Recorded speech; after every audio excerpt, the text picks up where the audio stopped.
This is Shalom World Podcast. Hi, my name is Leah Perrault. I'm honored to be joining you today from Swift Current, Saskatchewan in Canada, along with Shalom World TV on their Lenten theme, The Victory of the Cross. I want to talk today about practicing dying and rising with Jesus. In 2 Timothy chapter 2, verse 11, we are reminded that if we have died with Jesus, we will also live with him. There is so much wisdom in living in seasons, both in the world and in the church. I grew up on a farm not far from Swift Current, and every year we would wait in joyful anticipation for each season to come. Every spring we would wait in joyful anticipation for the planting. My dad would go out and seed the crops, and we would make meals and eat out there, and my sisters and brother and I would help wherever we could, and more as we grew. And then in summer, we would watch the crops grow and prepare for harvest. And we wait for fall and harvest and all of the canning and the food preparation and the grain going into the bins and then off for sale. And then we would wait for the dormant winter, the season of rest. And so our lives go in the same ways now. In urban centers and smaller centers, we wait for seasons and we have activities that we enjoy, skating and skiing in the winter and when the snow melts, getting outside to spend time, and in the summer swimming, and all of the things that we do, that we live in seasons. It's not different in the church. We think about church seasons, maybe we think of the colors, the purple for Advent and Lent, and the green for ordinary time, and the white and red for particular feast days. But these aren't just nice times where we get nostalgic memories. They're also seasons for us to practice in. And so when 2 Timothy is writing to us, he's saying, if you want to rise with Jesus, you also have to die with Jesus. So we don't go through the seasons just so we can have full photo albums and memory lists.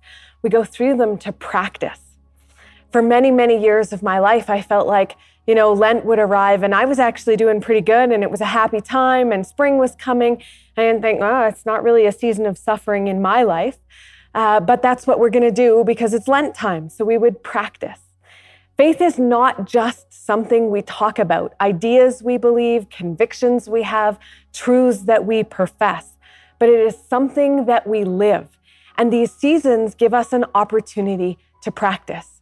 So in Advent, we practice waiting with hope, waiting with joy for something that we're longing for to happen, usually something good. And in ordinary time, we practice the regular routines of showing up and seeing God in what is.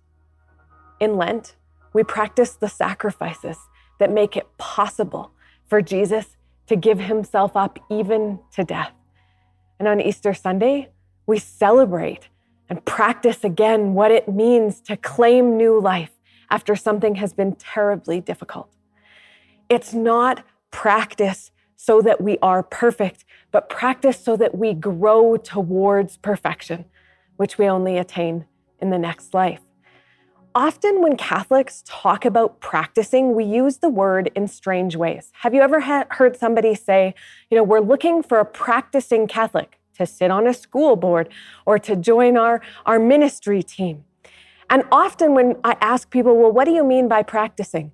I say, well, we want someone who's deeply committed to their faith, living out the church's values, already arrived at all the things we think are important as Catholics. But the thing is, when we say we're looking for a practicing Catholic, many people hear we're looking for a nearly perfect Catholic, maybe even a perfect Catholic. And then most of us don't feel like we measure up. I think we need to change the way we use practicing Catholic to say, I am someone who is practicing virtue, practicing hope, practicing sacrifice. Lots of times I get it wrong. I have 4 small kids, and when we sign them up for baseball in the spring or swimming in the winter, they'll say, well, I'm just not very good at it, Mom. I'm better at reading the books I already have, or I'm better at skating, so I'd rather do that. I have to remind them The reason we try something new is so that we can practice at it. And by the time they spend the whole season practicing, they're going to be way better than they were before. The point of practice is not so that you get perfect. The point of practice is so that you get better. When Pope Francis has invited us to be a church, he has reminded us that he wants us to be a field hospital for sinners. We aren't supposed to be a museum for saints. We're supposed to be the people, the broken, messing up people of God who come together to learn how to love each other. It's okay that the person who sits across from you doesn't do church the same way you do. Maybe you get a dirty look for pulling out the goldfish crackers for your toddler, right? Maybe you prefer one choir over another choir. Those are all normal things. But by showing up and receiving the gifts of whichever choir is singing and making a joyful noise with them, we practice being the body of Christ together. At the end of our lives, Jesus is going to ask every single one of us to offer up everything we have up to our own death, just like he did. And if we're going to do that well, we don't start then, in 20 years, in 60 years, when we're going to die. We start now.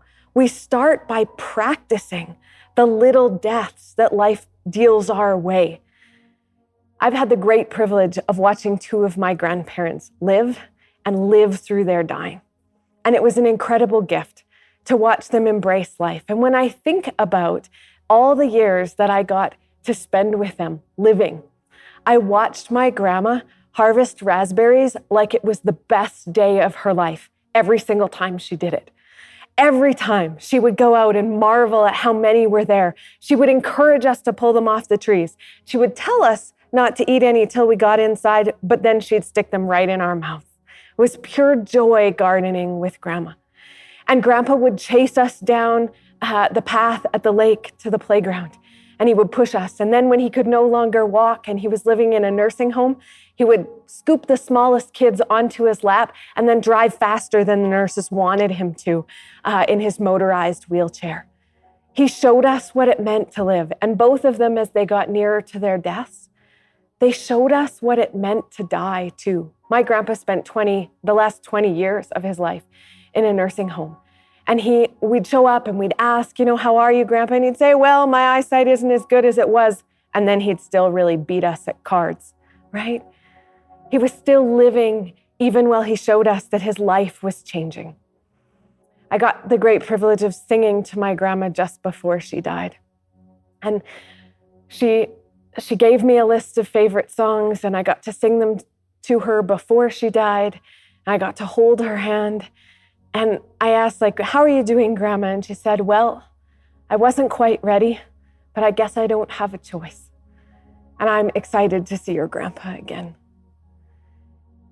If we're going to practice these little deaths so that we can be ready for the big deaths, we're also going to have to remember that it probably won't be on our own terms. We aren't going to get to decide all of the moments. And so every time life asks something of us we don't particularly want, we practice dying just a little bit. And if we can find the life in it, the joy in it, the light in it, we can practice living through the dying on our way to eternal life. Lent is the season for practicing the little deaths. There are so many opportunities every single day for practicing this. Perhaps you're driving your car and you're in a hurry because you left late and you get a red light. The way that we approach that red light is an opportunity to practice a little death, right? Do I slow down my car, take the moment to say an extra Hail Mary, or thank God for the gift of having a car to drive? Do I take a moment to say something kind to the people who are in my car with me? This is a great opportunity to practice a little death that turns into new life. I don't know how you feel about cake, but I'm a big fan. And when I go to cut it up and I've got my 4 kids and my spouse, it is a little death for me to take the smallest piece for myself and to give the bigger pieces away. Every night when I tuck in 4 children, one after the other, and my littlest says, "Mom, can we have just one more story?" And I know that each kid having just one more story means another 20 minutes of bedtime for me. And there aren't many years that they're going to be small. And while there are nights that I can't say yes to one more story, there are lots of nights that I can. Every time that someone asks us for change, for spare change, we have an opportunity to practice a little death. Will I spend a little bit less on me and give a little bit more away? And these little deaths that we practice give way into larger ones. Last year, our family made a choice, felt called by God to move to a new city. And not everybody in our family felt the same way about the move at every stage. It required us all to practice giving up to little deaths, the deaths of everyday friendships in the city we'd raised our family in, right? To give up every day or every week visits with people that we knew. It required us to say goodbye to parks and playgrounds and spaces that were familiar to us, to the library and the community places that had become our home, so that we could make space for a new one. Every day, many, many members of our community get up and go to jobs that maybe they like, maybe they know they can make a difference at, but they would do something else if they chose. And yet they go and choose to be there, to give to their community, because today this is the job that they have. And when our loved ones pass away, we have the opportunity to give them over to God, to practice hoping in the joy of the resurrection with them before at some point we will be asked to make that same journey ourselves. Lent is a season of intentionally choosing sacrifices, but we don't just choose sacrifice so that we can do hard things. Our faith is not a club where people are celebrated if they give up the most and suffer the most. That's not how Christians understand suffering. We give up so that we can give ourselves over and become a gift to others. So I'd invite you to think about how these little deaths are transformed into new life right when we do them, when we set up these intentional sacrifices. One year I gave up the snooze bar for Lent. Gosh, I love 5 more minutes. It's so nice to just lie in my bed for 5 more minutes. But why was I giving up the snooze bar? Because that 5 minutes was often taken away from my children. And at the end of the hour of getting ready in the morning, the last 5 minutes were, hurry up, come on, let's go. We're gonna be late. Mom needs you to move, right? And by not hitting the snooze bar, I could give those 5 minutes to, it's time to put your coat on. Do you have what you need? And Mom was calmer and kinder. And so I gave that up. I gave up the 5 minutes of sleep so I could give more love in the last 5 minutes to my kids. One year I gave up others making me feel things. I had some internal talk going on where I would feel upset about something and I would say, oh, my spouse made me angry. You know, other people don't make me feel anything. I felt angry. And when I stopped saying, you made me feel upset, that made me feel sad, and started to say, I feel angry, I feel upset, I feel sad. I felt empowered to be able to honor how I felt, but also honor the individuals in my life who were a part of the circumstances that I was responding to. When I feel angry, I have choices to make. When I feel sad, I can go have a good cry and work it out. And then I can respond in love. So when I stopped seeing other people as the source of my feelings, my negative feelings, I started to see people with love again. It was a great opportunity to give up something so I could give myself over as a gift. When I work on almsgiving at Lent, I try to spend less money so that I have more to give away, not so that I can have a nicer holiday or just reduced waste, both of which are nice things. But I give up so that I can give over, give away. The thing about new life and resurrection is that it also takes work. It's God's work, the rising, the lifting us up and saving us. but we get to participate in it. And it takes that effort of giving something up in order to make space to receive the something new. The victory of the cross in the way that we practice Lent is that there's light and life in the sacrifices and the suffering too, if we will have eyes to see them. When I don't hit the snooze bar, I discover the delight of the silent space after my alarm goes off and the sneaking out of bed in my slippers to be the first one to see the sun peeking through the windows or hear the songs of birds. That's grace too. There were many, many people who helped Jesus walk through his own suffering. Simon and Veronica greet him as he walks the way of the cross. They help him to carry it. They wipe the sweat off of his face. They look into his eyes and see who he is. Say, I see you here. I wish I could take this from you, but I won't leave you alone. Jesus is on the cross in the midst of his suffering, and his suffering allows the thief on the cross beside him to say, I want what you have. Take me to heaven with you. And Jesus is able, because he's on the cross beside the thief, to offer him new life too. At the foot of the cross, Mary and John are standing when many of the other disciples have walked away. And in the midst of all of his suffering, Jesus is concerned about who's going to take care of my mother, who will be with Mary when I'm no longer here to care for her. And so in the midst of his suffering, he gives the gift of caring for his mother to his friend. He gives the gift to his mother of having someone else to love in his place. These are not easy things.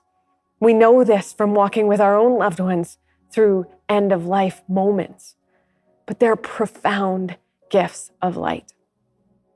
Maybe one of my favorite characters in the whole Bible is Joseph of Arimathea.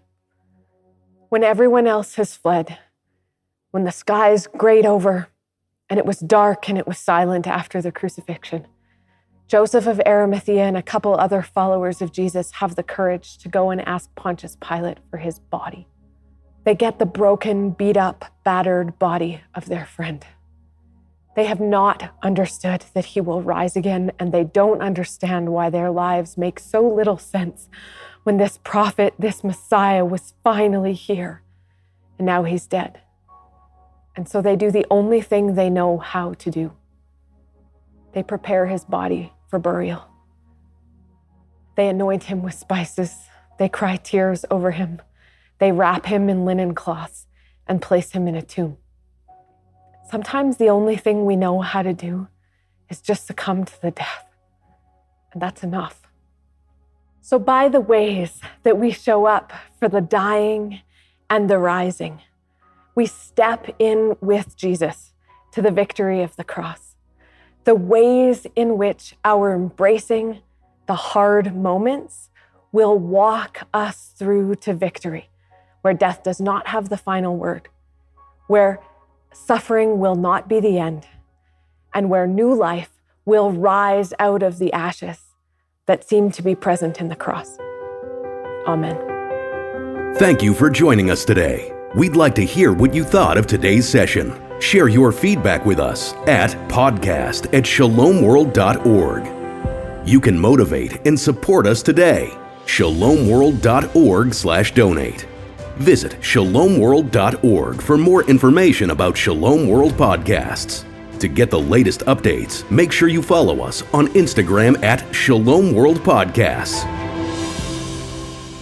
Shalom World Podcasts is now available on all online platforms, including Apple Podcasts, Spotify, and others.